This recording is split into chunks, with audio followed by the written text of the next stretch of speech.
Summer at least. I've just come back from army, so I had 2 weeks in the sunshine. So I'm kind of topped up with the vitamin D. So yeah, I've got a few weeks to play with before I start getting really down. So first, tell me about yourself. Tell me about your journey, because I know you started off as a teacher and then you kind of transitioned into fitness. How did that all come about? So I started lifting in 1999, so last century, quite old now. So I almost immediately got into competition. So it was just something that I really enjoyed. I did my first powerlifting competition in 2001, my first strongman competition in 2000. And I've basically been a competitive athlete in some format for the last 20 years. And that's in powerlifting, bodybuilding, strongman. And I also have some plans to run a marathon next year. So I just like to compete. Now, in terms of my profession, I qualified with a computer science degree. I decided I didn't want to go down that route. So I went to teaching, really loved teaching. In teaching, I did my master's. I even started a doctorate, and I was really, really interested. The doctorate was actually going to be looking at underachievement of British Pakistani boys specifically. And I did the first year of research on that and some interesting outcomes of that relating to attitudes towards education in Muslim families with boys relative to girls. But I essentially kind of fell out of love with teaching.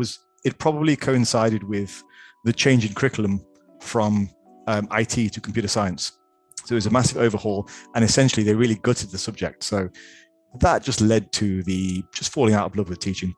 And at the time, I was asked to do some formal coaching. And so I did a little bit on the side, and I started to do more. And around about 3 years ago, I took it full time. And so now I'm basically an online coach, which I do full time, which involves all the stuff that we both do, like content creation and all that cool stuff, working with people. So that's kind of how I landed into it. But I find the teaching helped me a lot because I've always been in roles where I'm helping people, educating them. And a large part of my coaching practice is education, educating people on nutrition, training, all of these things and how to fit them into their lifestyle.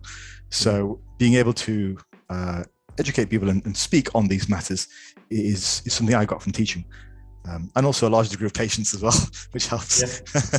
So that's me. Yeah, because my sister's a teacher over in Saudi, and she's teaching at the English schools in Jeddah. And I went to see her last year, and it's a nice complex. But I do have the utmost respect for teachers. It's very commendable what you do. It's it's a splendid job, particularly in today's environment where kids' attention spans have just minimized massively. Social media, the whole dopamine influxes, and I hate to say the word back in my day, but certainly back in our day in the 90s when we were at school and college, it was certainly we had there were naughty kids, of course, but we had I think our attention spans were greater. There was less sugary drinks and processed foods, and